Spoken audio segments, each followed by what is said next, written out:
முதல்ல ஆண்டவர் தரட்டும், அதுல தசமபாகம் கத்தருக்கு கொடுக்குறேன். இல்ல முதல்ல உங்கள்கிட்ட என்ன இருக்குது அது கொடு, நான் உனக்கு அதை பல மடங்கா திரும்ப தருவேன் என்று ஆண்டவர் சொல்லுகிறார். கடன் பிரச்சனை, வறுமை, பண பிரச்சனை, கஷ்டப்படுறீங்களா?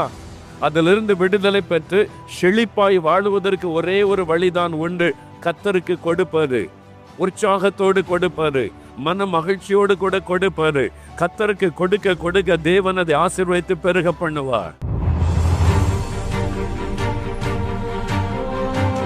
என்ன ஆசீர்வாதத்தை ஆண்டவரிடத்தில் பெற வேண்டுமானாலும் விசுவாசம் இல்லாமல் பெற்றுக்கொள்ள முடியாது. உங்களுக்குள்ள ஒரு நிரந்தரமான ஆறுதலை கொண்டு வருகிறவர் இயேசு. ஆகவேதான் அவர் சொல்லுகிறார், நானே உங்களுக்கு ஆறுதல் செய்கிற தேவன்.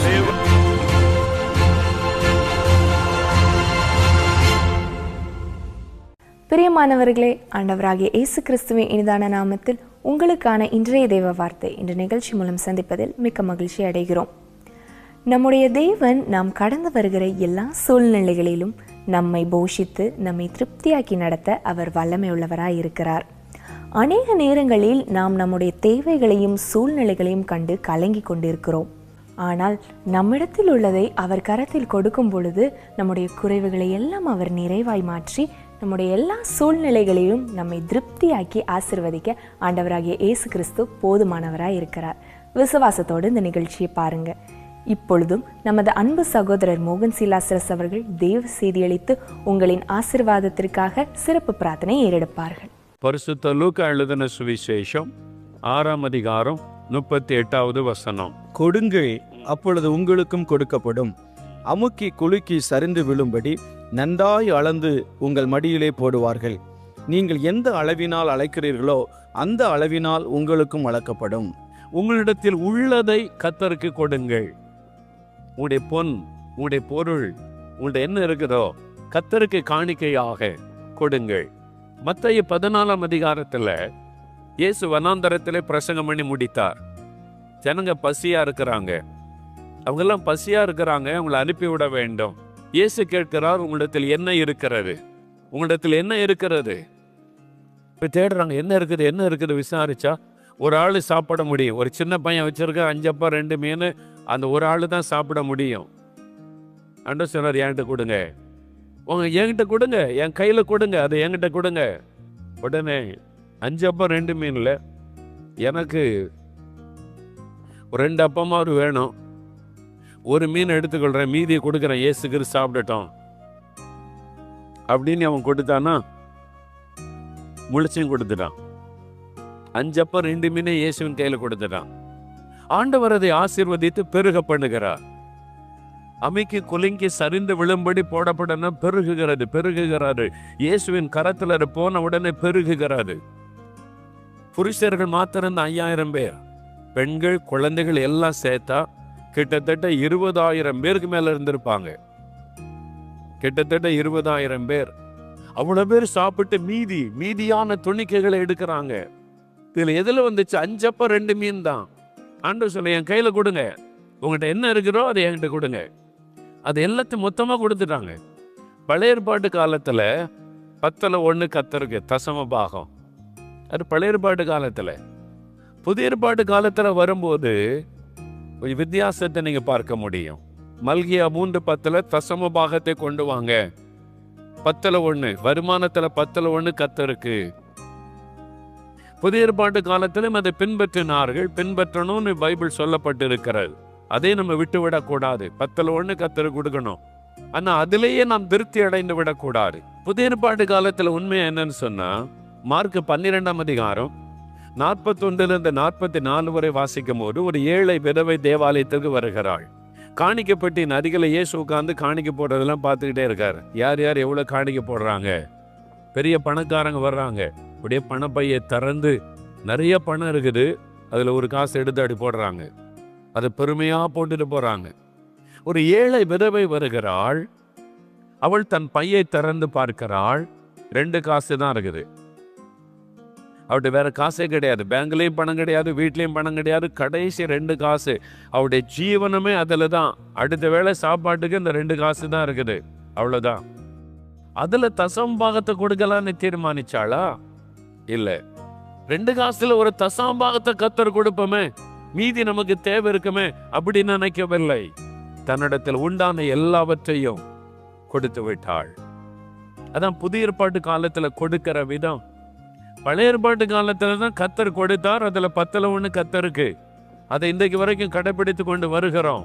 அதையும் தாண்டி வரணும். புதிய ஏற்பாட்டு காலத்துல வரும்போது தசமபாகம் கொடுத்தவங்களை இயேசு பாராட்டவில்லை. ஓ, இவங்க தசமபாகம் கொடுத்தாங்க, இயேசு அப்படி யாரையும் பாராட்டவில்லை.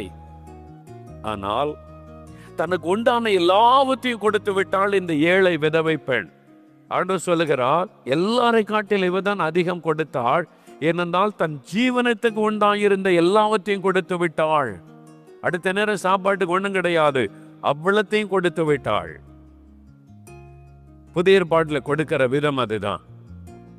அப்படி கொடுத்ததுனால அவள் பசியா பட்டினியா கஷ்டப்பட்டிருப்பான்னு நினைக்கிறீங்களா? கொடுங்கள், அப்பொழுது உங்களுக்கும் அமிக்கி குலைக்கு சரிந்து விழும்படி அவள் மடியிலே போடப்படும் என்று சொன்ன இயேசு அவளுக்கு பல மடங்காக அதை திரும்ப கொடுத்திருப்பார். அல்லேலூயா, பல மடங்காக திரும்ப கொடுத்திருப்பார். அப்ப ஆண்டவருக்கு நம்ம கொடுக்கறதுல பாதிக்கப்படக்கூடிய அளவு ஆண்டவருக்கு கொடுக்க வேண்டும். முதலாவது கொடுக்க வேண்டும். முதல்ல ஆண்டவர் தரட்டும், அதுல தசமபாகம் கர்த்தர் கொடுக்கிறேன். இல்ல, முதல்ல உங்கள்கிட்ட என்ன இருக்குது அதை கொடு, நான் உனக்கு அதை பல மடங்கா திரும்ப தருவேன் என்று ஆண்டவர் சொல்லுகிறார். 2 கொரிந்தியர் 9:7 உற்சாகமாய் கொடுக்கிறவனிடத்தில் தேவன் பிரியமா இருக்கிறார். தேவனுக்கு கொடுக்கிறதுல உற்சாகம் இருக்க வேண்டும். அப்படி உற்சாகத்தோடு கொடுத்தா ஆண்டவருடைய உள்ள மகிழுகிறாரு. உற்சாகமாய் கொடுக்கும் போது கர்த்தருடைய உள்ள மகிழும். ஒரு சமயம் ஒரு பத்திரிகையில ஒரு பிரபலமான மனிதர், உலக பணக்காரர்களுள் ஒருவர், உலக பணக்காரர், உலகம் முழுதுள்ள பணக்காரங்கள பட்டியல்ல அவரும் ஒரு குறிப்பிட்ட முதல் இடத்துல வந்தார். பெரிய பணக்காரர், ஒரு 10 பேருக்குள்ள ஒருவர், அந்த உலக பிரசித்தி பெற்ற பணக்காரர்ல ஒருவர். அவருக்கு எண்ணெய் கிணறு இருக்குது, கப்பல்கள் இருக்குது, சொந்தமா நிறைய ஃபேக்டரிஸ் இருக்கிறது, பெரிய செல்வந்தர். அவர்கிட்ட கேட்டாங்க, எப்படி இவ்வளவு பணம் நீங்க சம்பாதிக்க முடிந்தது? What is the secret? இந்த ஆசீர்வாதம், இந்த சம்பாத்தியத்தினுடைய ரகசியம் என்ன? அவர் சொன்னார், நான் இயேசுவை விசுவாசிக்கிறேன், பைபிள் வசனத்தை விசுவாசிக்கிறேன். முதல்ல சின்னதா பிசினஸ் பண்ணும்போது 10ல் 1 கொடுத்தேன், தசம பாகத்தை ஆண்டவருக்கு கொடுத்தேன். ஆண்டவர் ஆசீர்வதிச்சா, பிசினஸை பெருக பண்ணினார். அதுல வர ஆசீர்வாதத்தை பார்த்தபோது 20%, 20% கர்த்தர் கொடுக்க ஆரம்பித்தேன். ஆண்டவர் இன்னும் ஆசீர்வதித்தா, பெருக பண்ணினார். 30% கர்த்தருக்கு கொடுக்க ஆரம்பித்தேன். எனக்கு வரக்கூடிய வருமானத்துல 30% கர்த்தருக்கு. இன்னும் ஆண்டவர் ஆசீர்வதிச்சு புது கப்பல் வாங்க உதவி செய்கிறார், எண்ணெய் கிணறு வாங்க உதவி செய்கிறார், பிசினஸ் பெருகுகிறது. 40% ஆண்டவர் கொடுத்துறேன். கொஞ்ச நாள் ஆச்சு, 50-50, ஆண்டவருக்கு பாதி எனக்கு பாதி லாபத்துல 50% கர்த்தர் கொடுத்துட்டேன். ஆசீர்வதிச்சுக்கிட்டே இருக்கிறார், பெருகி கொண்டே இருக்கிறார். 60%, 70%, 80%. இப்போ அவர் சொல்லுகிறார், 90% இயேசுவுக்கு, 10% தான் எனக்கு. அந்த ஆசீர்வாதத்தை என்னால எண்ண முடியவில்லை. அவ்வளவு ஆசீர்வாதம். அல்லேலூயா சொல்லுங்க, அல்லேலூயா. 90% லாபத்துல 90% கர்த்தருக்கு, 10% தான் எனக்கு எடுத்துக்கொள்ளுகிறேன். அதையே என்னால எண்ண முடியாத அளவிற்கு ஆசீர்வாதம் பெருகி இருக்கிறாரு. அதுதான் கொடுப்பதினால் உண்டாகிற ஆசீர்வாதம். அல்லேலூயா சொல்லுங்க, அல்லேலூயா. கர்த்தருக்கு கொடுக்கும் பொழுது உங்களுக்கு கொடுக்கப்படும், அமிக்கி குலுக்கி சரிந்து விழும்படி மடியிலே போடப்படும். கடன் பிரச்சனை, வறுமை, பண பிரச்சனை, கஷ்டப்படுறீங்களா? அதிலிருந்து விடுதலை பெற்று செழிப்பாய் வாழுவதற்கு ஒரே ஒரு வழிதான் உண்டு, கர்த்தருக்கு கொடுப்பது, உற்சாகத்தோடு கொடுப்பது, மன மகிழ்ச்சியோடு கூட கொடுப்பது. கர்த்தருக்கு கொடுக்க கொடுக்க தேவன் அதை ஆசீர்வதித்து பெருக பண்ணுவார். எனக்கு ஒரு சகோதரியை தெரியும், பிசினஸ் பண்றாங்க சென்னையில. ஒண்ணுமே இல்லை, சம்பளத்துல இருந்தாங்க, கையில ஒரு 2000 கூட இல்லை, பிசினஸ் ஆரம்பிச்சாங்க. ஆண்டவரை விசுவாசித்து இன்னைக்கு பல கோடிகள் பிசினஸ் பண்றாங்க. அவன்கிட்ட பேசும்போது சொன்னாங்க, பிரதர், இன்னைக்கு லட்சம் லட்சமாய் ஊழியத்திற்கு கர்த்தருக்கு கொடுக்கும்படி கர்த்தர் என்னை ஆசீர்வதித்திருக்கிறா. லேக்ஸ்ல லட்ச லட்சமாய் கர்த்தருக்கு கொடுக்கும்படி கர்த்தர் என்னை ஆசீர்வதித்திருக்கிறா. ஆனா எனக்கு ஒரு ஆசை, நான் ஆண்டோட ஆசையா ஜெபிக்கிறேன் அப்படின்னு. நாங்க என்ன ஆசை சிஸ்டர் அப்படின்னு கேட்டேன். நான் கோடி கோடியா கொடுக்கணும் ஊழியத்துக்கு. அமெரிக்காவில் நடந்தது இல்லை, மெட்ராஸ்ல அவங்க சொல்றாங்க, இப்ப லட்ச லட்சமா கொடுக்கும்படி கர்த்தர் என்னை ஆசீர்வதித்திருக்கிறார். நான் ஆண்டவர்கிட்ட ஜெபம் பண்ணுகிறேன், ஆண்டவரே என்னை ஆசீர்வதியும். நான் ஊழியங்களுக்கு கொடுக்கும் போது 1 கோடி 2 கோடி அப்படி கொடுக்கணும் ஊழியத்துக்கு. கர்த்தருக்கு அப்படி கொடுக்கணும். நீங்க ஆசைப்பட்ட கர்த்தர் நிறைவேற்றுவாரா நிறைவேற்ற மாட்டாரா? அல்லேலூயா சொல்லுங்க, அல்லேலூயா சொல்லுங்க. நான் ஜெபம் பண்றேன், இயேசு உடைக்கிற ஊழியத்துல நீங்க கொடுக்கிற எல்லா காணிக்கைகள்ல தசம பாகத்தை நாங்க வேற ஊழியத்துக்கு கொடுக்கிறோம். இதுல 10ல் 1 எடுத்து வேற ஊழியத்துக்கு கொடுக்கிறோம். பாஸ்டர்மார்கள், மிஷினரி ஊழியங்கள், மற்ற ஊழியங்கள், தேவையுள்ள ஊழியர்களை கர்த்தர் யாருக்கு கொடுக்க சொல்றாரோ அவங்களுக்கு அனுப்புவோம். 50,000 1 லட்சம் இவங்களுக்கு அனுப்பு, இந்த சர்ச்சுக்கு ஹெல்ப் பண்ணு, இந்த ஊழியக்காரனுக்கு உதவி செய்யும்பார். கர்த்தர் சொல்ற இடத்துக்கு அனுப்புவோம். இப்போ நான் ஆண்டவர்கிட்ட ஆசையாக கேட்குறேன், இப்போ லட்ச லட்சமாக அனுப்புகிறோம். நான் இப்போ ஆண்டவர்கிட்ட கேட்குறேன், மாதம் கோடி கோடியாக மற்ற ஊழியத்தை கொடுக்கணும் ஆண்டவர், அப்படியே நான் ஆசீர்வதின்னு கேட்டிருக்கிறேன். ஆண்டவர் இப்படி ஆசீர்வதிப்பான்னு நான் விசுவாசிக்கிறேன். அல்லேலூயா. கோடி கோடியா மற்ற ஊழியத்துக்கு கொடுக்கணும் ஆண்டவரே. ஒரு மாசம் 1 கோடி 2 கோடி மற்ற ஊழியத்துக்கு கொடுக்கணும். அப்படியே நான் ஆசீர்வதியும், இந்த ஊழியத்தை ஆசீர்வதியும். நீங்க அப்படி கேளுங்க ஆண்டவர்கிட்ட. உங்க வியாபாரம் செழிக்கும், உங்களுடைய வருமானம் பெருகும். கொடுக்கிறதன் மூலமா தான் நீங்க ஆசீர்வாதமா இருக்க முடியும், செழிப்பை காண முடியும். அதான் வாக்குத்தத்தம், கொடுங்கள் உங்களுக்கு கொடுக்கப்படும். அதான் வேத சத்தியம். ஆபிரகாமே தசம்பாகம் கொடுத்தார். ஆனா புதிய ஏற்பாட்டு காலத்துல எல்லாத்தையும் கொடுத்துட்டா விதவை, எல்லாத்தையும் கொடுத்துட்டா. தசமபாகம் அல்ல, முழுமை கொடுத்துட்டா. நம்ம தேவனுக்கு கொடுக்கறதுல அளவு பார்த்தீங்கன்னா ஆசீர்வதிக்கிறதுல கர்த்தர் அளவு பார்ப்பார். நீங்க அளவு பார்க்காம கர்த்தர் கொடுங்க, அவரும் அளந்து பார்க்காம உங்களுக்கு கொடுத்து கொண்டே இருப்பார். அல்லேலூயா. பெருகி கொண்டே இருக்கும். தேவனுக்கு கொடுக்கிற இதுல உற்சாகமாய் கொடுங்க, சந்தோஷமா கொடுங்க, மகிழ்ச்சியாய் கொடுங்கள். தேவன் உங்கள் மேல பிரியம். கொடுப்பது என்பது விதைக்கிறதற்கு சமம். நிலத்துல விதைக்கிற விதைக்கு சமம். 2 கொரிந்தியர் 9 அதிகாரத்துல சிறுக விதைக்கிறவன் சிறுக அறுப்பான், பெருக விதைக்கிறவன் பெருக அறுப்பான். தேவனுக்கு கொடுக்கிறத 2 கொரிந்தியர் 9 அதிகாரத்துல நிலத்துல விதைக்கிற விதைக்கு சொல்லப்பட்டிருக்கிறது. ஒரு குடும்பத்தார் இந்த தேவனுடைய கூடாரத்துல LED நீங்க வாங்கி வைக்கணும், இந்த ஸ்கிரீன், அதுக்கு ஒரு காணிக்கை கொண்டு வந்தோம் பிரதர். கர்த்தர்கிட்ட பேசினார், நாங்க குடும்பமா முடிவெடுத்து கொண்டு வந்திருக்கிறோம். அப்படி சொல்லும்போது அவங்க ஒரு வார்த்தை சொன்னாங்க, நாங்க சீடு கொண்டு வந்திருக்கிறோம், விதை கொண்டு வந்திருக்கிறோம். எனக்கு ரொம்ப பிடிச்சிருது. அதான் விசுவாசிகள் வாயில வரணும்.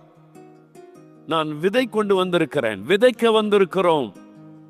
ஆண்டவருக்கு காணிக்கை கொடுக்க வந்திருக்கோம்னு சொல்லல, விதைக்க வந்திருக்கிறோம். 2-3 முறை அந்த வார்த்தை சொன்னாங்க. We have bring the seed for the Lord. நாங்கள் விதைக்கு கொண்டு வந்திருக்கிறோம். அதாவது என்ன அர்த்தம்? ஒரு நிலத்துல போய் விதைத்தால் கொஞ்ச நாள் அறுவடை வரும். ஒரு மூட்டை விதைச்சிங்கன்னா 1 மூட்டை தான் கிடைக்குமா? திரும்ப வண்டி வண்டியா அறுவடை கிடைக்கும். அல்லேலூயா சொல்லுங்க. 1 மூட்டை நெல் விதைச்சிங்கன்னா வண்டி வண்டியா நீங்க மூட்டை மூட்டையா அறுவடை பண்ணுவீங்க. நீங்க ஆண்டவருக்கு கொஞ்சமா விதைச்சா கூட பல மடங்கு நீங்க அறுவடையை காண்பீர்கள். அல்லேலூயா. தேவனுக்கு கொடுப்பது நிலத்திலே விதைக்கிற விதைக்கு சமம். அப்படித்தான் வேதம் சொல்லுகிறது. சிறுக விதைக்கிறவன் பெருக விதைக்கிறவன். அதைத்தான் அந்த குடும்பத்தார் சொன்னார்கள், நாங்கள் விதைக்க வந்திருக்கிறோம். தேவனுடைய ஊழியத்திற்கு கொடுப்பது நிலத்திலே விதைக்கிற விதைக்கு சமம். அது ஒரு நாள் அறுவடையாக உங்களுக்கு கிடைக்கும், பல மடங்காக உங்களுக்கு கிடைக்கும். நீங்க கொஞ்சமா விதைத்தா கொஞ்சமா அறுவடை செய்வீர்கள், நிறைய விதைத்தால் நிறைய அறுவடை செய்வீர்கள். கொஞ்சமா கர்த்தருக்கு கொடுத்தால் கொஞ்சமான ஆசீர்வாதம் கிடைக்கும், நிறைய கர்த்தருக்கு கொடுத்தால் நிறைய அறுவடை பெற்றுக்கொண்டே இருப்பீர்கள். ஒரு ஆசீர்வாதமான கிறிஸ்தவ வாழ்க்கையின் ரகசியம் அதுதான், கொடுக்கிறது, தேவனுக்கு கொடுப்பது. முதல்ல கர்த்தருக்கு கொடுக்கணும், 2வது ஒரு காரியத்தை கொடுக்கணும், ஏழைகளுக்கு கொடுக்கணும். கிறிஸ்தவர்கள் தங்களுடைய 2 காரியத்துல கவனமா இருக்கணும். 1 கர்த்தருக்கு கொடுக்கணும், இன்னொன்று ஏழைகளுக்கு கொடுக்கணும். கர்த்தருக்கு ஒரு பங்கு கொடுக்கணும், ஏழைகளுக்கு ஒரு பங்கு கொடுக்கணும். தான தர்மம் பண்ண மறவாதிருங்கள், இப்படிப்பட்ட பலிகள் மேல் கர்த்தர் பிரியமா இருக்கிறார் என்று தேவனுடைய வார்த்தை சொல்லுகிறது. தான தர்மம் செய்ய மறவாதிருங்கள். தீத்து 2ஆம் அதிகாரம் 14வது வசனம். தீத்து 2:14 வாசிக்க கேளுங்க. அவர் நம்மை சகல அக்கிரமங்களினின்று மீட்டுக்கொண்டு தமக்குரிய சொந்த ஜனங்களாகவும் நற்கிரியைகளை செய்ய பக்தி வைராக்கியம் உள்ளவர்களாகவும் நம்மை சுத்திகரிக்கும்படி நமக்காக தம்மை தாமே ஒப்பு கொடுத்தார். அந்த வசனத்தை கவனமா பாருங்க. நம்மை சகல அக்கிரமங்களிலிருந்து மீட்டுக் கொள்வதற்காக மட்டும் இயேசு சிலுவையிலே மரிக்கவில்லை. 2வது ஒரு வார்த்தை சொல்லப்படுகிறது, தமக்குரிய சொந்த ஜனமாக, அவருடைய சொந்த ஜனமாய் மாற்றுவதற்கு மாத்திரம் அல்ல, நற்கிரியைகளை செய்வதற்கு பக்தி வைராக்கியம் உள்ளவர்களாய் மாற்றுவதற்காக இயேசு சிலுவையிலே தன்னை ஒப்பு கொடுத்தார். நான் ரட்சிக்கப்பட்டேன், அவருடைய பிள்ளைன்னு சொன்னால் மாத்திரம் போராது, நற்கிரியை செய்வதிலே பக்தி வைராக்கியம் இருக்க வேண்டும். நான் இயேசுவின் நாமத்தினாலே நன்மை செய்ய வேண்டும், இயேசுவின் நாமத்தினாலே தரித்திரருக்கு உதவி செய்ய வேண்டும், இயேசுவின் நாமத்தினாலே ஏழைகளுக்கு நன்மை செய்ய வேண்டும், இயேசுவின் நாமத்தினாலே பாதிக்கப்பட்ட மக்களுக்கு உதவி செய்ய வேண்டும். நற்கிரியைகளை செய்ய படியுங்கள். வேதம் சொல்லுகிறது, நற்கிரியைகளை செய்ய படியுங்கள், நன்மை செய்ய படியுங்கள். உங்க குடும்பத்துக்கே ட்ரெஸ் எடுத்து கொண்டு இருக்காதிருங்கள். பக்கத்து வீட்டுல ஒரு ஏழை விதவை இருக்கலாம், ஒரு தகப்பனில்லாத பிள்ளை இருக்கலாம். ஒரு கிறிஸ்தவ குடும்பமும் ஒரு ஏழைக்கு ஒரு ட்ரெஸ் எடுத்து கொடுங்க, ஒரு விதவைக்கு ட்ரெஸ் எடுத்து கொடுங்க, ஒரு தகப்பனில்லாத பிள்ளைக்கு உடை எடுத்து கொடுங்க. கர்த்தர் உங்களை ஆசீர்வதிப்பார். தரித்திரரை நினைத்துக் கொள்ளுங்கள், நற்கிரியை செய்யுங்கள் என்று வேதம் சொல்லுகிறது. நற்கிரியை செய்யுங்கள். நாம் நற்கிரியை செய்வதிலே பக்தி வைராக்கியமாய் இருக்கும்படி ஆண்டவர் சிலுவையிலே நமக்காக மரித்தார் என்று வசனம் சொல்லுகிறது. அவர் மரித்ததை நம்மை பாவத்திலிருந்து ரட்சிப்பதற்காக மட்டுமல்ல, நம்ம நற்கிரியை செய்யறவங்களா மாறணும், அதுக்காகவும் அவர் சிலுவையிலே மரித்தார். அதனால தான் நம்ம இயேசுவின் ஊழியத்தின் மூலம் நிறைய நற்கிரியைகளை நம்ம செய்கிறோம். 10ல் 1 அதற்காக செலவு பண்ணுகிறோம். ஏழைகளுக்கு இலவச ஆஸ்பத்திரி காரியங்களை செய்கிறோம், விதவைகளுக்கு உதவி செய்கிறோம், ஊனமுற்றோருக்கு ஒவ்வொரு மாதமும் நல்ல உணவு கொடுத்து உதவி செய்கிறோம். கிறிஸ்துமஸ் அவங்களுக்கு உடை எடுத்து கொடுக்கிறோம். ஏன் இதெல்லாம் செய்யணும்? வேதத்துல எழுதி இருக்கிறது, இதெல்லாம் செய்யணும். அதுக்கு தான் நம்ம அழைக்கப்பட்டு இருக்கிறோம். அந்த நற்கிரியை செய்யும்படிக்கு தான் சிலுவையில இயேசு மரித்திருக்கிறார். ஏன் காஷ்மீர்ல பாதிக்கப்பட்ட மக்களுக்கு நாம் நன்மை செய்ய வேண்டும்? பாதிக்கப்பட்ட மக்கள், வீடு இழந்த மக்கள், உடை இல்லாத மக்கள், ஏன் அவளுக்கு உதவி செய்யணும், செய்ய வேண்டும் என்று ஆண்டவர் கட்டளையிட்டு இருக்கிறார். நற்கிரியைகளை செய்யுங்கள். நம்ம நற்கிரியை செய்யணும், ஏழைகளுக்கு உதவி செய்யணும், பாதிக்கப்பட்டவங்களுக்கு உதவி செய்யணும். ஏழைகளுக்கு இறங்குகிறவன் கர்த்தருக்கு கடன் கொடுக்கிறான். ஏழைகளுக்கு கொடுக்கிறவங்க யாருக்கு கடன் கொடுக்கிறாங்க? ஆண்டவருக்கு கடன் கொடுக்க எத்தனை பேருக்கு விருப்பம்? நான் ஆண்டவருக்கு நிறைய கடன் கொடுக்கிறேன், அதனால அவர் எனக்கு தந்துகிட்டே இருக்கிறார். அவர் கடன்காரனா இருக்கவே மாட்டார். ஆண்டவர் கடன் வாங்கினா திரும்ப தராம இருப்பாரா? அவருக்கு சும்மா இருக்க முடியாது. அவர் கடன் வாங்கிட்டு அவரால் சும்மா இருக்க முடியாது, உடனே கடன் அடைச்சிடணும். அதனால ஏழைகளுக்கு உதவி செய்ய செய்ய செய்ய பரலோகத்திலிருந்து ஆசீர்வாதம் வந்துகிட்டே இருக்கும். அல்லேலூயா சொல்லுங்க. ஏழைகளுக்கு உதவி செய்கிறவன் கர்த்தருக்கே கடன் கொடுக்கிறான், ஆண்டவருக்கே கடன் கொடுக்கிறான். வானத்தை பூமி உண்டாக்கின தேவனுக்கு நீங்கள் கடன் கொடுக்கலாம். ஏழைகளுக்கு உதவி செய்யும் போது, விதவைகளுக்கு உதவி செய்யும் போது, ஏழைகளுக்கு ஒரு காணிக்கை அனுப்பும் போது பரலோகத்தில் உடைய கணக்கில் வரவு வைக்கப்படுகிறது. ஒரு ஏழைக்கு 1000 ரூபாய்க்கு ட்ரெஸ் எடுத்து கொடுங்க, உங்க வீட்டுக்கு 10,000 ரூபாய்க்கு ஒரு வருமானம் வரும். நீங்களே ஆச்சரியப்படுவீங்க, எப்படிங்க இதெல்லாம்? அதான் பரலோகம். நீங்க கர்த்தருக்கு கடன் கொடுக்குறீங்க ஏழைகளுக்கு உதவி செய்யும் போது. நற்கிரியைகளை செய்ய படியுங்கள், கொடுங்கள். உங்களுக்கு கொடுக்க விட கர்த்தருக்கு கொடுங்க, அப்படியே ஊழியத்துக்கு கொடுங்க, சுவிசேஷம் அறிவிக்க கொடுங்க, உங்களுடைய சபைக்கு கொடுங்க, சபை ஊழியங்களை தாங்குங்க, மிஷனரி ஊழியத்திற்கு கொடுங்க, எல்லா ஊழியத்தையும் தாங்குங்க. ஆண்டவர் எதுக்கு கொடுங்க சொல்றார கொடுங்க, அது பயன்படுதான் சுவிசேஷத்துக்கு நீ பார்த்து கொடுங்க. ஏழைகளுக்கு கொடுங்கள், நற்கரியை செய்யுங்க. அப்படி ஏழைகளுக்கு நீங்க தர்மம் செய்யும் போது என்ன நடக்குது பாருங்களேன். அப்போஸ்தலர் 9ஆம் அதிகாரம் 36ஆம் வசனம். இந்த தொற்காள் நற்கிரியைகளையும் தர்மங்களையும் மிகுதியாய் செய்து கொண்டு வந்தாள். நற்கிரியைகளையும் தர்மங்களையும் மிகுதியாய் செய்து கொண்டு வந்தாள். நற்கிரியை தர்மம் மிகுதியாய் செய்து கொண்டு வந்தாள். ஆனால் அவள் மரித்த உடனே ஆண்டவர் என்ன கொடுத்தார் தெரியுமா? அவள் இழந்து போன உயிரையே திரும்ப கொடுத்தார். அல்லேலூயா சொல்லுங்க. கொடுங்கள் உங்களுக்கு கொடுக்கப்படும். அவருடைய உயிரையே ஆண்டவர் திரும்ப கொடுத்து விட்டார். என்றால் அவள் உதவி செய்கிறவள், ஏழைகளுக்கு உதவி செய்கிறவள், தான தர்மம் செய்கிறவள். அப்போஸ்தலர் நடபடிகள் 10ஆம் அதிகாரத்துல 2ஆம் வசனம் பார்த்தால், செசரியா பட்டணத்துல கொர்நலியு என்கிற ரோம அதிகாரி, கொர்நலியு 100க்கு அதிபதி, அவன் தேவனை நோக்கி ஜெபம் பண்ணி அவன் மிகுந்த தான தர்மங்களை செய்து வந்தானா. மிகுந்த தான தர்மம், கொஞ்சமல்ல, நிறைய தான தர்மம் செய்து கொண்டே வந்தான்.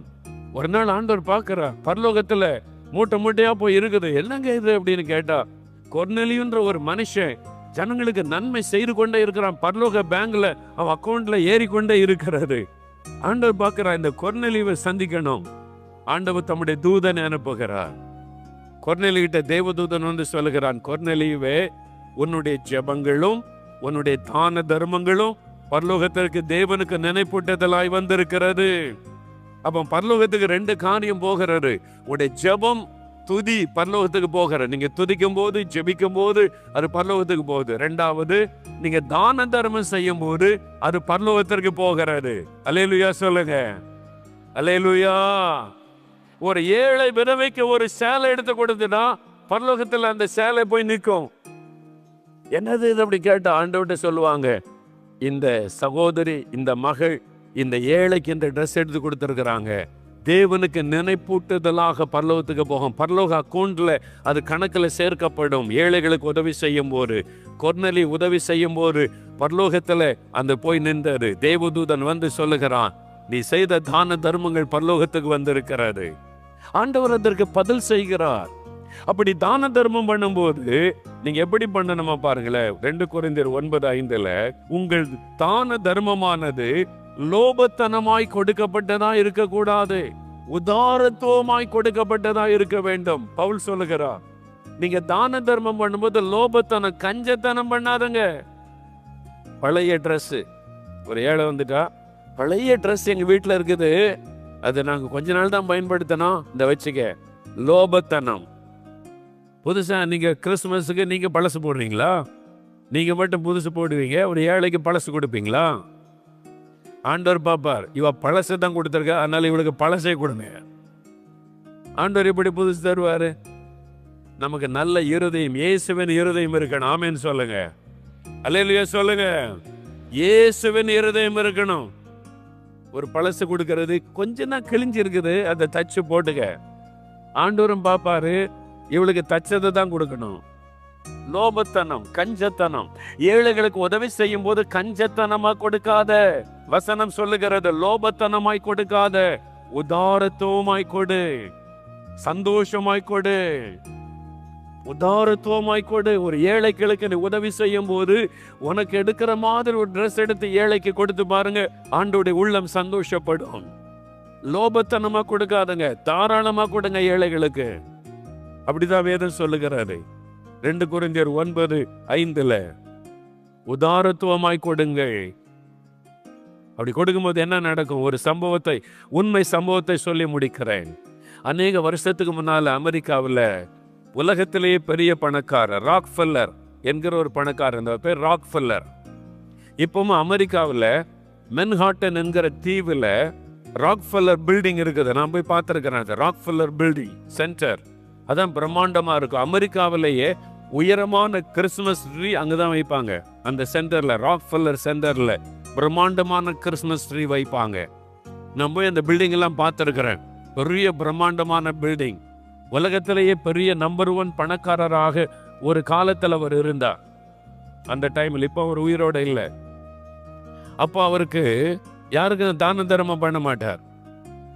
ஆண்டவர் என்ன ஆசீர்வதிச்சிருக்கிறார், இவர் நல்ல சம்பரமமா வாழ்ந்து கொண்டு இருந்தார். எச்சு கையோட காக்க வரட்ட மாட்டான் சிலர், அது மாதிரி இருப்பாங்க, கஞ்சத்தனம்.